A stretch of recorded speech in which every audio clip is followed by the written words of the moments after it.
What is going on, everybody? Thanks for tuning in to this Crypto Fireball Friday. I am one fire tea in, so I'm not too bad. Although I'm kind of scatterbrained right now. I've got a pretty bad headache and just kind of, I don't know. I did yard work today and I'm just kind of drained a little bit. But I knew that you guys wanted to do a live stream, so here I am. So I hope everyone's doing well and staying all safe and sound and everything, and quarantine and whatnot. Hopefully this stuff will be over pretty soon. Hopefully it will be. I think it will be. We've been talking a lot about the Bitcoin halving and some other things, but I figured that we would probably go ahead and talk more about the halving. Tonight it's coming up really close. We need to also focus on the Ravencoin fork, which is actually happening first, and that's going to happen on Wednesday, this coming Wednesday. They are forking to Kawpow, new algorithm. So I think I have a little bit of information on that too. So maybe we'll get to that towards the end, maybe for the Ravencoin stuff.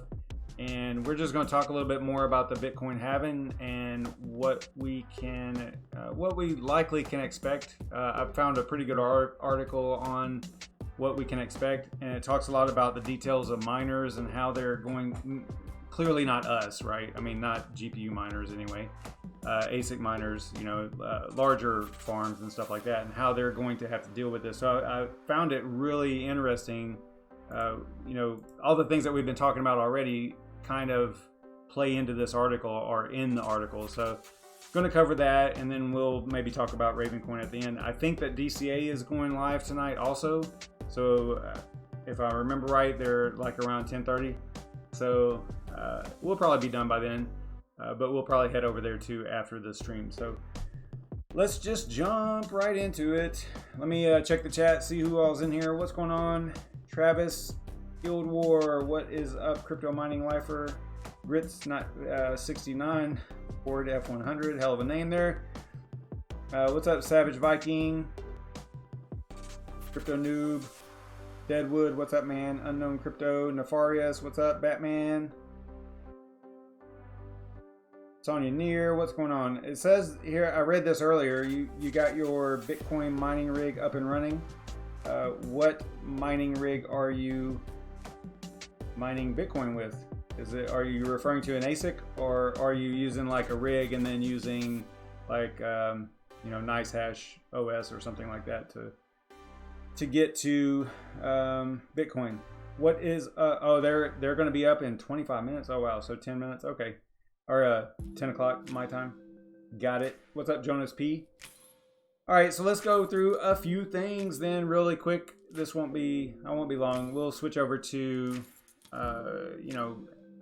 DCA right after this. Again, I'm a little scatterbrained right now. Just bear with me. I'm not having a great day. So anyway, so I'm going to assume that you all know what the Bitcoin halving is. If not, you can look at the previous videos that I've done on it.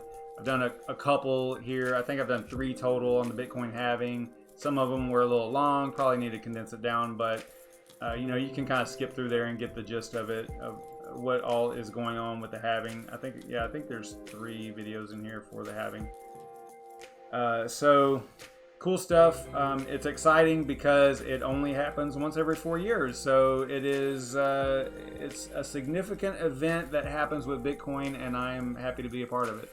So I think it's going to be really neat. I think that there's going to be a lot of chaos, which is actually probably a good thing. We probably need it.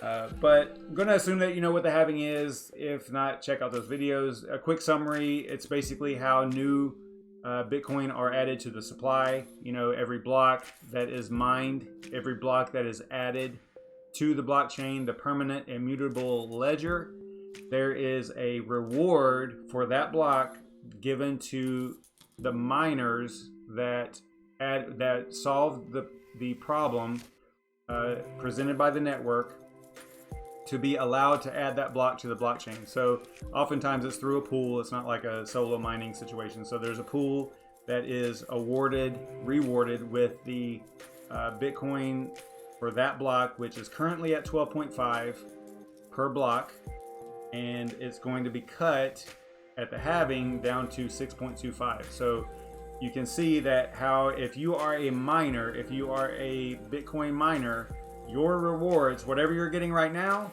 is going to be halved after the halving. So if everything, all else stays the same, if everything stays the same, you are literally going to be making half as much as you are right now. So it's a huge jolt to the industry. I think it's awesome that it was included in the Bitcoin code this way.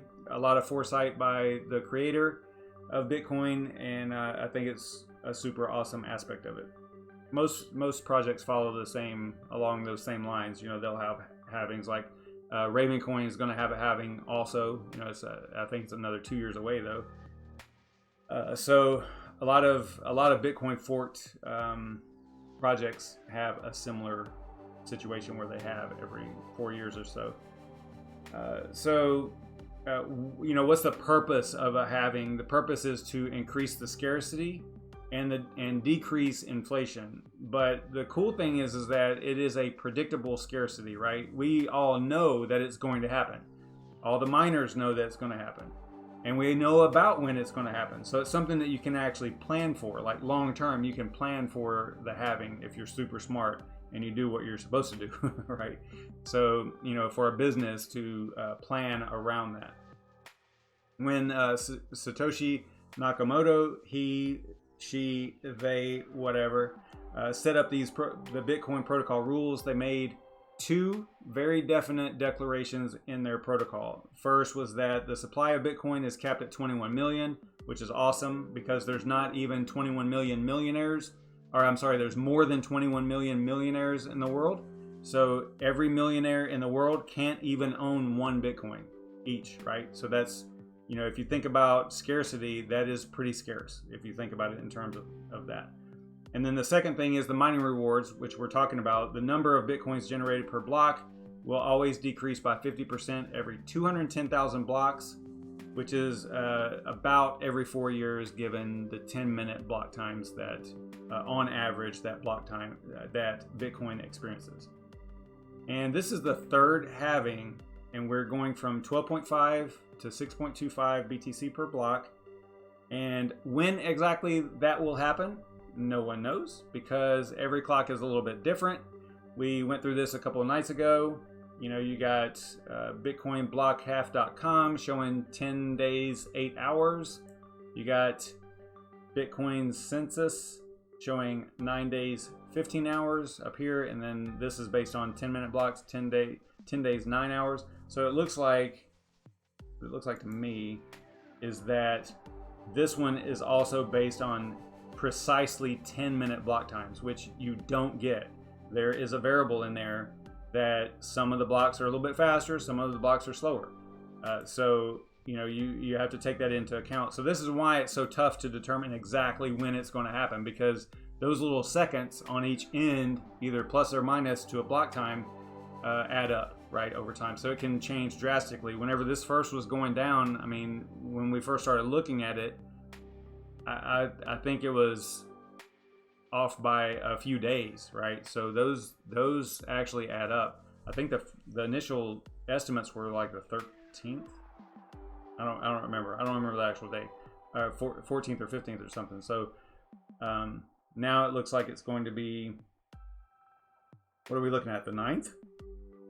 I mean, is that right? If this top one was accurate, then we're looking at the 9th. May 9th, so that's crazy. All right, let's see, moving along, like Binance has it at 12 days. So, you know, which is it, right? So we're not gonna know until we get closer. Here's a 9-day, 23-hour, okay? Here's a 10-day, 5-hour. You know, it all depends on how they are actually calculating it. Whether it's 10-minute block times or estimating based on the last, you know, previous 100 blocks or 1,000 blocks or however they're doing it. You know, it's just kind of weird right now. You just don't really know. So we want to plan this party. We want to plan a stream around the Bitcoin halving, and I really want to do that, but we can't really plan much until it gets closer. there are some people, I saw some things online where they're going to start basically like a day ahead of time, right? And they're going to stream straight through the whole thing until it happens, right? So I don't think I can do that. I don't think I'm going to be able to swing that. It'll be a little bit more precise for me. It won't be a 24-hour stream. There's no way I could do that. So we will, unless I just throw on some music and just let it rock, which, you know, maybe I'll do that. I don't know.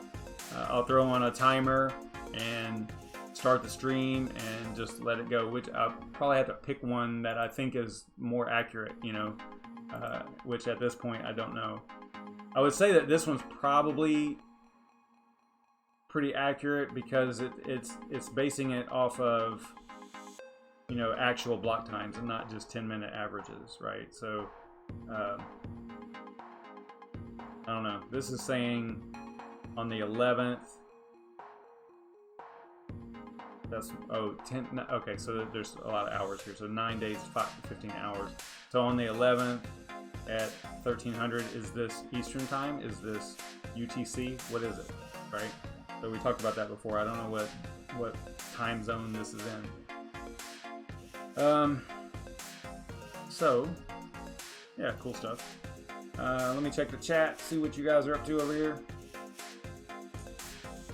Travis, do I think the price is going to soar? I think that it's going to be volatile. That is really all I know. You know, I think that well, let's talk about, actually, I've got an article up here about that kind of thing, about what to expect, because we talked about this in previous streams about the halving. In previous halvings, here's the thing. Okay, let's be realistic here. All right, there's only been 2 halvings, and in both of the previous halvings, there were completely different situations, right? The first halving, people say that it pumped, you know, a month after the halving, or 2 months after the halving, or right after the halving, or whatever, because of the halving. I don't think that's true. I think that a large portion of the pump from that first halving was actually the Cyprus Bank situation, where I think that there was something going on with the bank. People were taking their money out of the bank and they were actually putting it into Bitcoin, right? And because I think the bank was going under or something, I can't remember the whole story.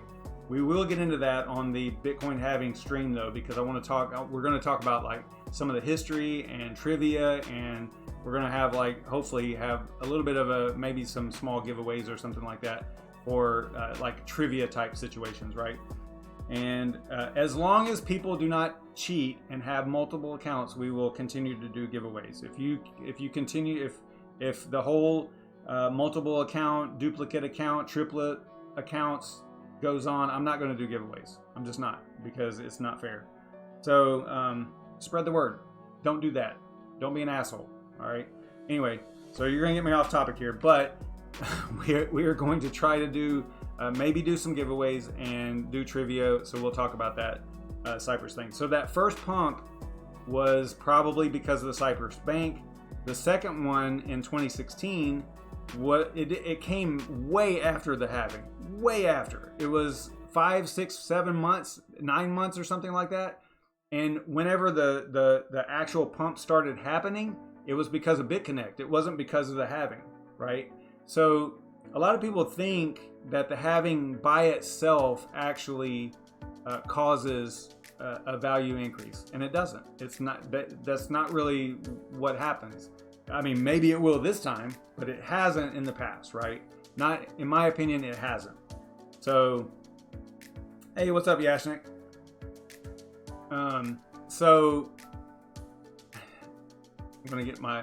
I'm looking at the chat. I'm gonna get off topic. I don't want to do that. So give me a second. Let me compose myself, because I'm gonna get distracted. You know, like squirrel. Hey, look. All right. So the halving. All right. This one. Oh, so we're gonna talk about the miners and how they're going to deal with the. I was gonna talk about economic mass. That's another thing, because whenever the 2016 halving occurred, there was only about $1 billion a day in volume of trading of Bitcoin. Now there's tens of billions. So there's this difference in total economic mass that is applied to the market of Bitcoin, right? And it can shift it in certain ways depending on what the whales are doing or what is going on in the market as a whole. And it doesn't have so much to do with the miners like it did before. The miners do play a role. They always have. They whether or not they have to dump their Bitcoin if the price is too low and they have to dump a lot on the market in order to pay for their expenses, their equipment, their rent, all that stuff, electricity, all that. So if the price is high, then they can probably go to their reserves and not actually dump it on the market, right? So there's all these different factors, and it gets crazy whenever you start looking at all the little moving parts of the whole thing. And basically, the bottom line is no one knows. No one really knows. If someone tries to tell you that they know what's going to happen on the halving or after the halving, they're lying, because there's only been 2 of them, and the situation was totally different then, right? So think about this. In 10 years, there's only been, or 11 years, there's only been 2 halvings. This is only the 3rd one in the whole life of a project. Now, if you go years down the road, if you go 50 years in the future, and someone then says, okay, I kind of know what's going to happen in the halving, they might be right, because you'll have so many of them. This is only the 3rd one, right? So it's kind of silly for people to say, I know exactly what's going to happen in the halving, because you don't. You just don't. Anyway, so I'm getting all riled up and going on a tangent here, so... All right, so let's go ahead and look at this article real quick. Let's see here. We are over here. Yeah, so this article is really cool. It's from Cointelegraph. It's by Alejandro de la Torre. And it was only 49 minutes ago, which is kind of cool. Well, actually, it's probably longer than that now if I do a refresh. So yeah, 3 hours ago. Okay, because I had it up for a while. But basically, what he is saying is... what this article is saying. I'm not going to read it to you because I'm not going to insult your intelligence like that. But basically, let me actually put it over here in the. I will post a link to it in the chat so that you guys can reference it later. I'll probably read some of it because I don't. I made some notes, but they were just basically what I had highlighted here. So there's a lot of things going on with the actual hardware aspect of the miners, ASIC miners, and things like that are out there. I was trying to actually update my. Maybe you guys can help me with this because I was trying. I know I'm going to get off topic here, but not off topic. But I'm going to go on I'm going to go sideways here. So I was trying to get this efficiency watt per terahash. And I think that this is right, but I'm not sure because I think that all you have to do, you can see the formula up here. It's C10 divided by C17. So C10 is the watts, right? Total power in watts divided by C17, which is terahash, your total terahash per watt, because I've got one S19 Pro selected over here, which is 110 terahash per second. So I think that that's right. If that's right, if it's 29 terahash per watt, I think my calculation is correct there. And that seems, but it seems really super efficient. I don't know. Let me know if that sounds right or not. I think it is, but I don't know. I was doing it right before the stream, and I'm like, I don't know why it doesn't seem right, but you know, I'm not a Bitcoin miner, so I don't know the numbers that well, you know, just looking at them like that. But you can see here, it says after the last halving in 2016, 16 nanometer chips were the first hitting the market, pushing 14 terahashes per second. So maybe I'm right. No, that's per second. Or terahash per second at an efficiency of 100 watts per terahash. My little sheet here for S19 Pro shows 29 watts. So 30 watts per terahash. I think that's right. I don't know. It seems like it would be an easy calculation, but for some reason I can't get it in my mind that it's right. So if y'all let me know over here, tag me over here if I'm doing that right. If that's the right calculation. I think it is, but I'm not a math guy, but it seems like it's right. All right, so let me know about that. But I highlighted some things here. You know, they're saying that mining is a long game about survival. We talked about that in previous streams, and it definitely is. You know, I mean, I showed you in the spreadsheet here, or in the Google sheet here, that the margins are so thin based on your electric cost. It is insane how you know, 1 cent or 1/2 of a cent can basically make you or break you, right? Depending on the number of miners you have and which ones they are, it can get pretty crazy. And I learned in this article, I didn't know this, but in this article, there's actually, I think the majority on the network right now are S9s, which S9s are quite a few years old. And yeah, it says right here, the most popular miner that was sold in the last 4 years is the S9. Many versions, they all fall between 12 and 22 terahash per second. 13.5 standard S9, and then yeah, so they broke it down like by hash rate and percentages in the lower, they call it a quartile. I don't know how to pronounce that, but basically the lower portion of the hash rate spectrum here. And basically they're saying that they're estimating that the miners in this range account for approximately 15 to 30% of the Bitcoin network overall hash rate, and most of those are going to shut down after the halving. They're going to have to, because they're just not going to be profitable. And you know, it's possible. And we talked about this before. It's possible if the difficulty drops enough. If the difficulty drops enough that some of them can, if they are in areas where the electric is super cheap, like whenever I'm saying super cheap, I mean like 2 cents, 1 cent per kilowatt hour, then they might come back online, right? Because once that difficulty drops, it will hopefully, you know, allow them to be profitable again. So this is a really good article about how all this stuff plays into mining. There's one more thing here. Let's see. Something I highlight. I'll just read the highlighted areas here. So, said all that. If the price were to drop, then inefficient miners will be squeezed out faster. That's another thing. Like, let's say that the value does go up for whatever reason. People FOMO in. You know, you got like retail and institutional investors coming in because now they see that the supply is decreased. Not that they don't know that it's going to happen; they should know. But the inflation has decreased down to like, what is it, 1.36% or something like that. So the inflation has decreased so much, there's more scarcity. They start FOMOing in.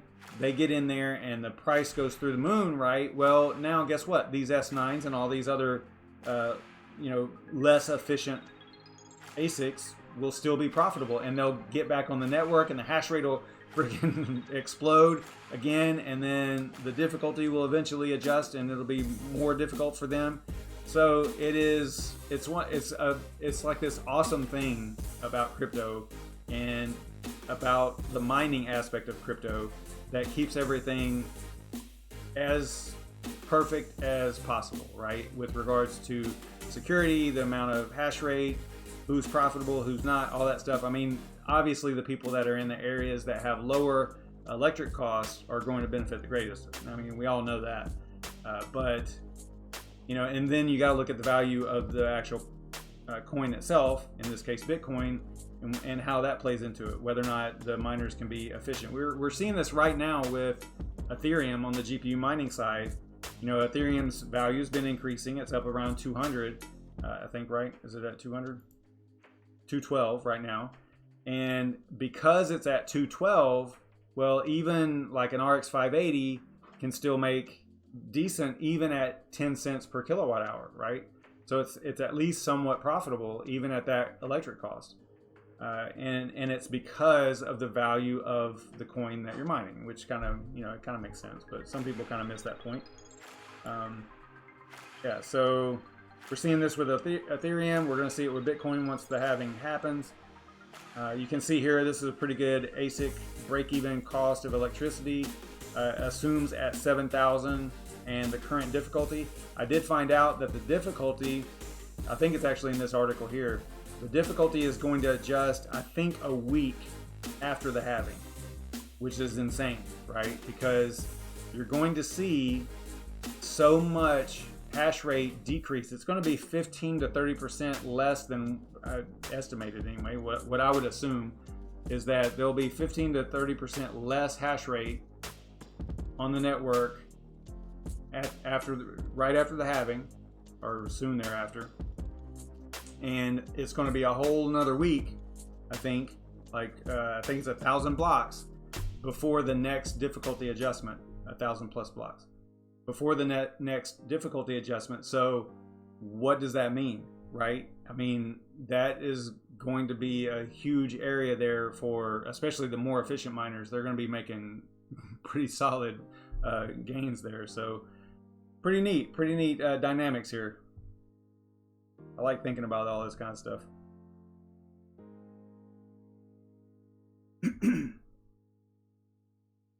Are y'all trying to tag me over here or something? What's going on?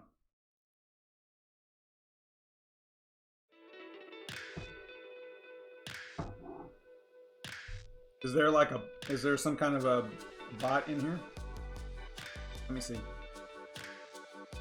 Let me see if I can find out what's going on real quick. Is it because I don't see any comments or anything by that pesky Streamlabs bot. So I wonder what's actually blocking y'all.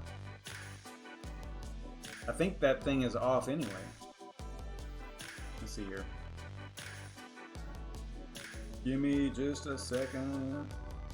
I will try to find that dude. So there's a cloud bot thing over here. That's right. And the cloud bot's actually off. So it's not the cloud bot. So I wonder what's blocking you guys. That's kind of odd. Just write my name in all caps if you're trying to get a hold of me in the chat there. I should be able to pick that up. But you guys are doing well over there chatting it up. Okay, so you guys don't need to talk to me. All right, so the highest that any of these miners up here can pay for electricity and remain profitable after halving is 0.034 per kilowatt hour. That is crazy, right? That is really low because we saw in previous streams where we were looking at China, where most of the Bitcoin mining farms are, their average is 8 cents per kilowatt hour, even in China, right? Now, I guess that there's this, in Sichuan, China, there's a rainy season where they use hydroelectric, and if they get super cheap at that point, sub 2 cent electric cost, right? Now, during the rainy season, yes, they can, these inefficient miners can still be profitable, right? So that's something to think about. Also, we are not, at least I'm not, I don't have anywhere close to 2 cent per kilowatt hour electricity cost. Good for them. It would be really cool to get, hey, what's up, Serpent? It would be really cool to do some hydroelectric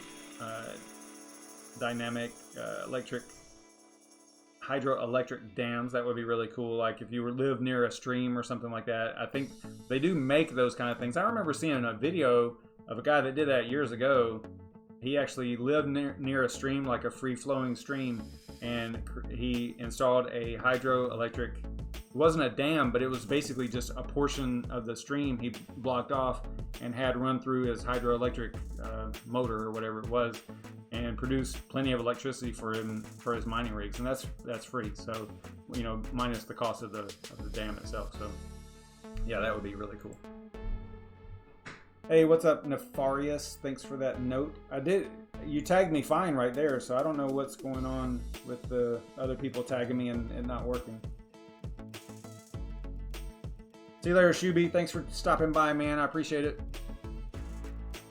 Let's continue reading the highlighted parts here. The upcoming and final difficulty adjustment. This is what I was talking about just a second ago. With the 12.5 BTC block subsidy will occur 1 week before. Oh, it's before, not after. So the upcoming. So, well, okay. Still, that means that the next one after the halving will be 1 week because they're 2 weeks apart, right? So every 2016 blocks. So we're gonna get one coming up here soon, and the difficulty for that one. Difficulty adjustment is projected to increase, so that is significant. That's a huge aspect to this whole thing. That's a huge factor, right? Because you're going to go through the halving with a previous increase in difficulty, which means that more inefficient miners won't be able to be profitable. It says right here, we expect that the first 1,008 blocks after the halving will be mined slowly as huge numbers of unprofitable miners drop off the network.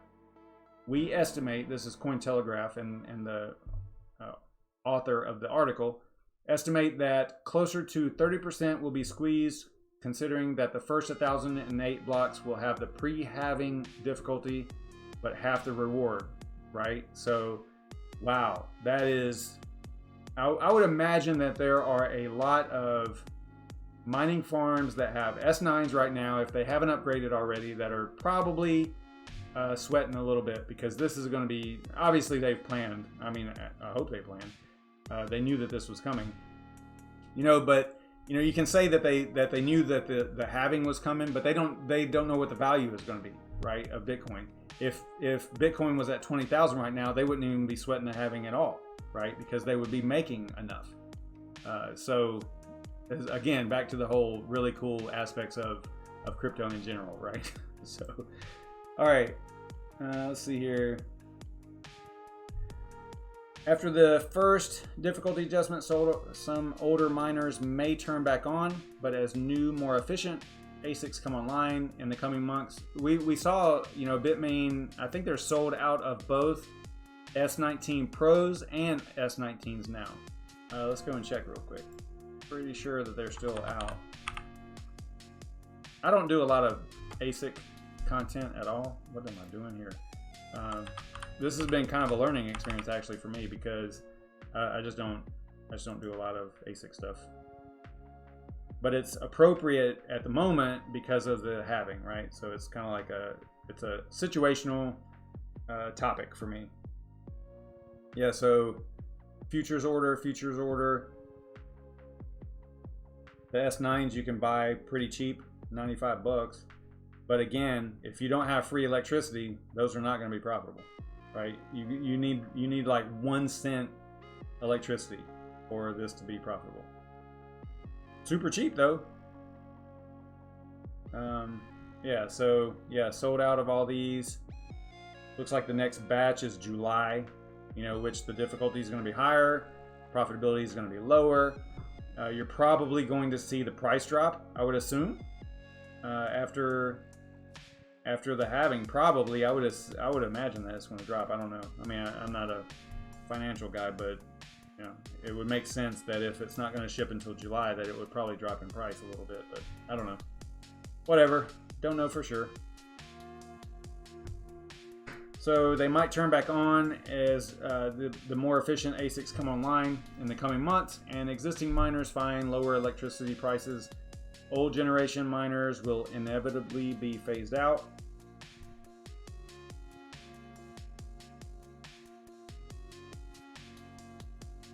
And after let's see here, got some different hardware stuff here. The 5 nanometer chips coming out. They can make it on higher electric costs because they are more efficient.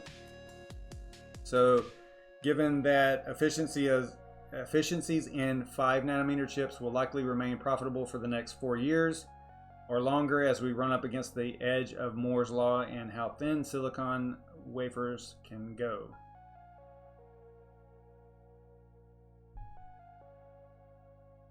And this is just a pretty good little chart for the mining landscape overview. It goes through the terahash per second, and then what the hardware is, and then the watts per terahash, and the break-even cost per kilowatt hour. which, you know, if you're a large farm, or if you're even a mid-sized farm, you're watching these numbers really close, right? But you can see that all of these are pretty low, and lower than the majority of the electric costs throughout the world, right? So you have to have either free or almost free in order to make it with all this older hardware here.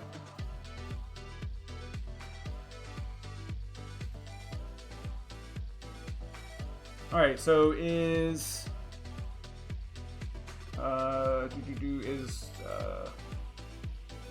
DCA live now yet? You said they're running late. Okay, they're live now.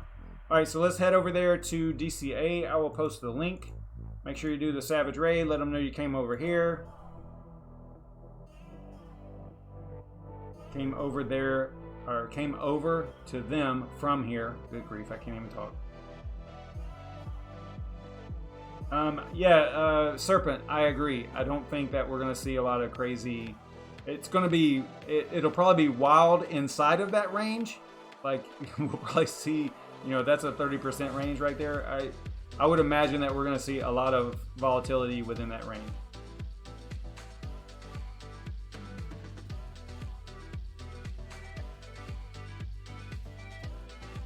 Yeah, I think it's going to be months before we'll see any real result of the halving itself.